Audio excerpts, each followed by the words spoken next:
We've got the old Gladiator pulled back in the garage tonight for another round of off-road upgrades. In the last video, we installed the Apex Power Steering Boost Kit. That has been phenomenal. So if you missed that video, definitely go check it out. But round, 56 of upgrades to the Jeep Gladiator, and we got 3 more really neat ones here. So first, we're gonna be installing a nice beefy aluminum steering setup from RPM Steering. We have the brand new Trail Dash 3 from Super Chips and a set of hydraulic bump stops from Locked Offroad, which are gonna go on this. So almost in a way, we're gonna turn this Rubicon into a Mojave Rubicon edition. So we have a lot to do.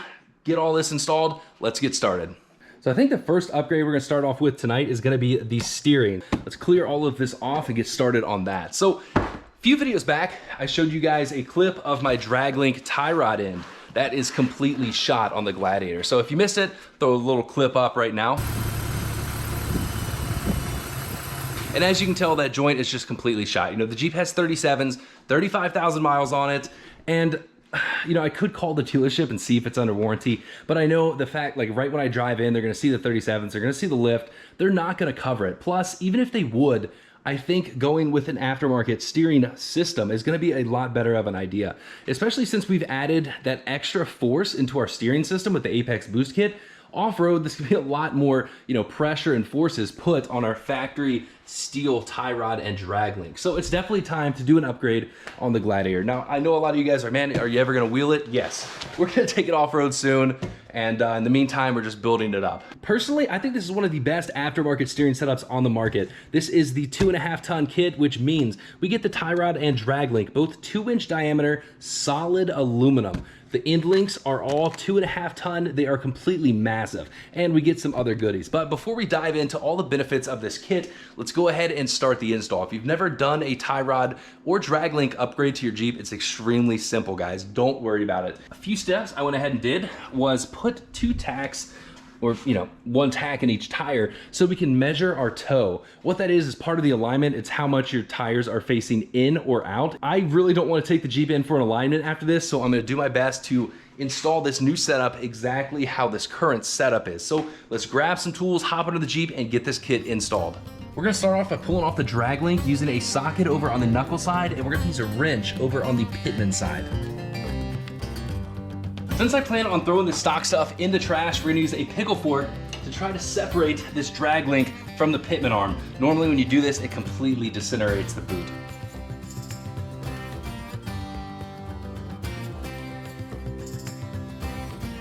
That thing did not want to come out of there. Luckily we got it off. The next step is to do the same thing over here with our tie rod on both sides, as well as disconnect our steering stabilizer bolts over here in the tie rod.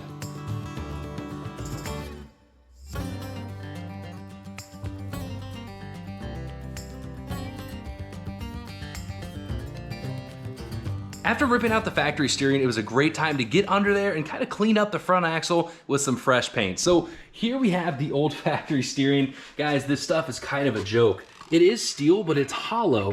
It's very thin, extremely easy to bend, and clearly the joints are not made of the best material. It is time to go ahead and start assembling all of this. Luckily, RPM does send instructions with it. It's extremely simple. Everything is labeled exactly where it needs to go. All we really need to do is have some anti-seize, because we're gonna be threading these into aluminum, and we really don't want to you know, have those lock up on us in the future. Now, one thing I didn't point out yet is this steering stabilizer clamp. So most of you guys know I've been running the Falcon steering stabilizer, and it mounts over in the factory location. Now, RPM does sell a bunch of different style clamps to really mount this wherever you want. This is going to mount it in the factory location over here on the passenger side. So that's pretty cool. I can leave everything else the same, and it's gonna be exactly how it was. So let's go ahead and get the drag link mocked up. We have our drag link bar, and I think these two are our drag link ends. We're gonna throw the jam nuts on, get this assembled, and get it under the Jeep.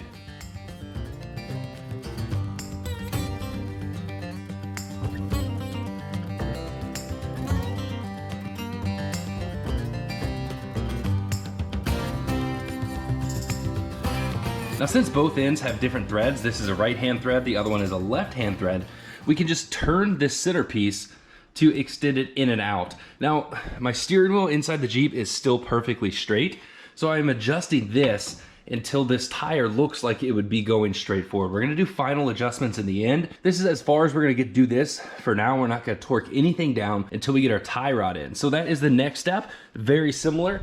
Only difference is that the tie rod, we have to change out these boots that come in these bags with these anti-flop ends. What this is gonna do is go under the tie rod. That way the tie rod doesn't flip back and forth and make a ton of noise. So we're gonna get these installed and then do the same thing with the anti-seize and put it under the Jeep.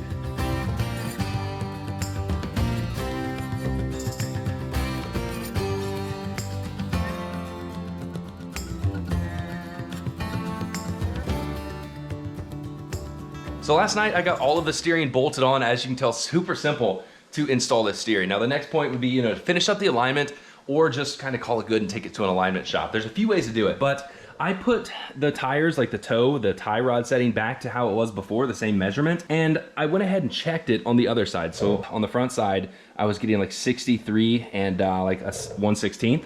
Then I flipped it around and measured the toe on the back side, and it was like over 16 and or 63 and a half. So I had way too much toe in. I went ahead and added a little bit extra, I mean like toed it out a little bit, but it's still toed in. So right now I'm sitting at like an 1/8 inch toed in. There's definitely better ways to do it. This is just a quick driveway alignment, and it's really not that hard. For the steering wheel, we're just going to adjust the drag length. But we still have to tighten everything up and mount our Falcon stabilizer. So over here we have the clamp.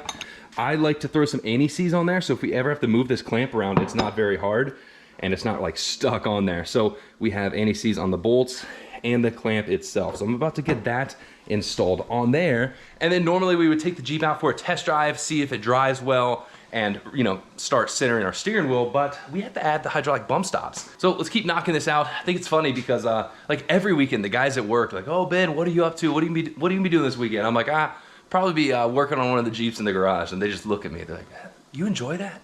You Jeep guys know what I'm saying. Doesn't matter if you're a Jeep guy, car guy, motorcycle, if you like anything with a motor or like an automotive sport, you know exactly what I'm talking about. There's nothing better than being in the garage working on your stuff. So let's wrap all of this up and then start the bump stops.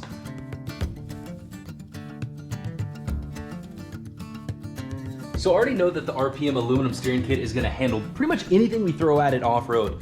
What I didn't know is that how good it was gonna look under the Jeep. Just having that solid 2-inch link right there looks so good. The steering stabilizer clamp worked flawlessly, and it actually kind of raised the Falcon up a little bit. So now it's not hanging down at all, which is awesome. The locked off-road bump stops. I've been running these on my JK for what, 2 years now. I made a video of them, installed them step by step. And if you've ever seen that video, you know that it is quite labor intensive to install these. So it's really not that bad. The best time to do it would be whenever you're installing a lift or doing like a spring swap, because we have to pull out our springs. So they sit right inside the spring there. We have to cut a little bit in there on the bump stop mount, and we just put them right in there. So these, they've held up really good. And I think on the JT, these are gonna be an awesome upgrade. Now, side note, I don't know if you guys can see it, but there's like a ton of little baby mosquitoes. Like there's one all over this whole corner of my house. So if we park any vehicle here, it just gets swarmed with baby mosquitoes. Like, do you see those? Oh, they're just flying everywhere. So if any of you guys have like a DIY tip on how to get rid of mosquitoes other than having somebody come out and spray, let me know. But let's go ahead and fire this bad boy up. It's been a while. Oh yeah. So we're still waiting on the Terminator kit for Cassie's LJ, because I really want to take that thing out and this and do a side-by-side comparison, LS versus Hemi swap. I really want to go out to the drag strip just to confuse some people. They're gonna be like, what is going on with these Jeeps? But it sounds so good. All right, we'll be back to some JK love soon, guys. Let's go ahead and get these bump stops in. If you are unfamiliar with what a hydraulic bump stop is, all this really does is absorb some extra cushion or all that force when you are about to completely bottom out your suspension. So from the factory, we have these little rubber bump stops. So if you go over a really, really big bump, that's gonna soak up some of the energy, but you guys know that does get pretty harsh. Jeep did add hydraulic jounce bouncers or whatever they call it on the Mojave, which is pretty much just a hydraulic bump stop. They added that to the Mojave for the high speed stuff. It's really, really smooth. Just that last little bit of travel, it's almost like a a very, very big shock, which slows it down. It is an awesome ride for high speed stuff. On the road, you really don't notice it at all unless for somehow you're jumping curbs or whatnot. Luckily, Locked Off-Road makes a very high quality bump stop at a pretty affordable price. They also do still have a discount code for these. I think they're JK Bumps. I'll put that in the video description so you can go check it out. We are going to go ahead and get these installed. They come pre-filled with nitrogen, so we don't have anything to do except get them installed. Let's go ahead and get the wheels and tires off, drop the shocks, pull the spring out. Man, I got a lot to do. Let's knock it out.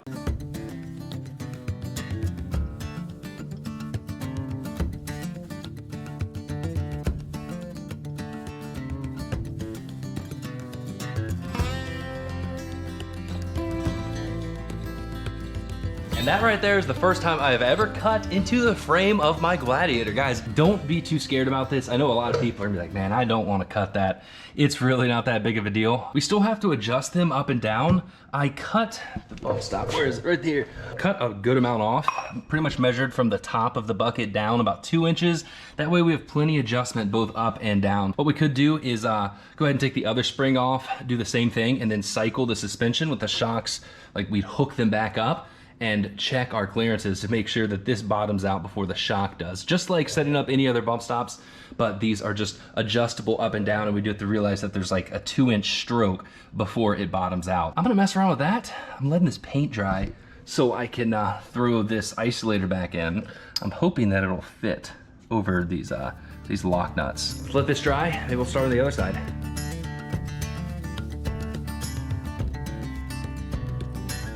Finished up the bump stop install, got the Jeep all put back together just in time to drive it to work, and now we are home. So the bump stops, guys, these are definitely a really cool upgrade. They fit in there really nice. They look extremely cool, but I'm curious to see how the Gladiator does with these bump stops off-road once we get into some of those bigger hits at faster speeds. I am very curious. We're gonna be testing that out soon. Now for the steering, my alignment was extremely close. The steering wheel's clocked a little bit to the left. I'll just make that adjustment here at home. I think the toe setting should be good because it is riding nice and smooth. Steering's nice and tight. I don't have that popping anymore from that bad joint. And I did forget to mention that RPM Steering is going to offer a 10% off discount code to any of you guys using the code JKGG. You know, if you're looking to upgrade to aluminum, get rid of your factory stuff, and you're looking for a good kit, I would highly recommend it. Now, speaking of the factory stuff, we have the old JT steering here. I was just gonna throw it in the trash, but I'm curious to see how thick or thin this factory steering is. Let's go throw it in the vise, grab the Sawzall and chop this open.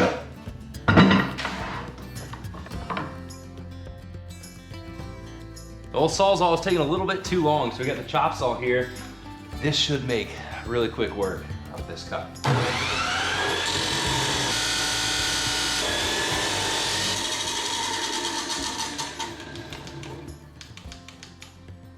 I'm not gonna lie, I'm pretty impressed. This is thicker than I thought. And I blew a breaker. Blew a breaker. Da-na-na-na-na. Where are you? Huh? No, I did not. That'll do it.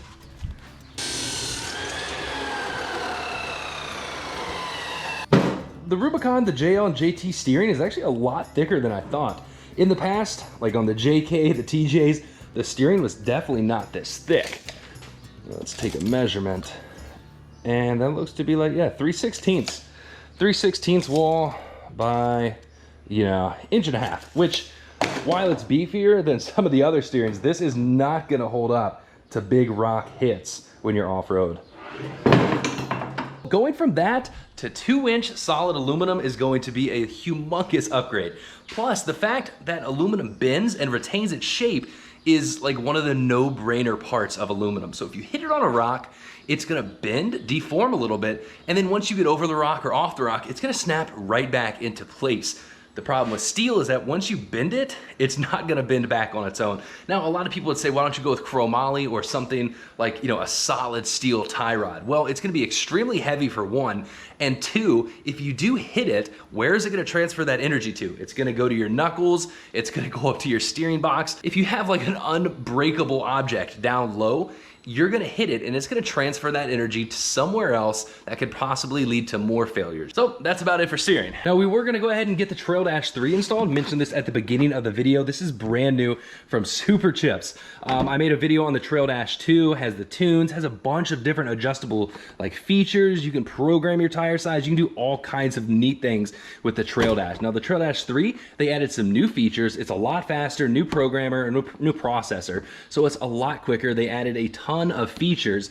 And for the JL and JT, it looks like their tuning on this, they changed the tune a little bit. There's a few more options, and looking at their dyno, looks like it picked up an incredible amount of torque right at that low RPM, and then horsepower. It even gained horsepower pretty much all the way up, especially right around like 3,000 RPMs. So I'm looking forward to this. I gotta get it all set up. We have to wait for the new unlocked PCM to come in so we can throw that on the Gladiator, because 2015 and up, Jeeps or Gladiator, you have to have an unlocked computer, and it is free of charge. You just have to fill out the form, get all the numbers on yours. They send you one, then you send yours back. So there's no downtime for the Jeep. So I'm gonna get this set up, and I think in the next video, we're gonna take the Jeep out for a spin, test out all the features on this, and go to the beach or go off-road or something, and test out not only the Super Chips, all the features of that, but the Bumpstops as well, because I really wanna get off-road, little higher speed stuff so we can have fun with that.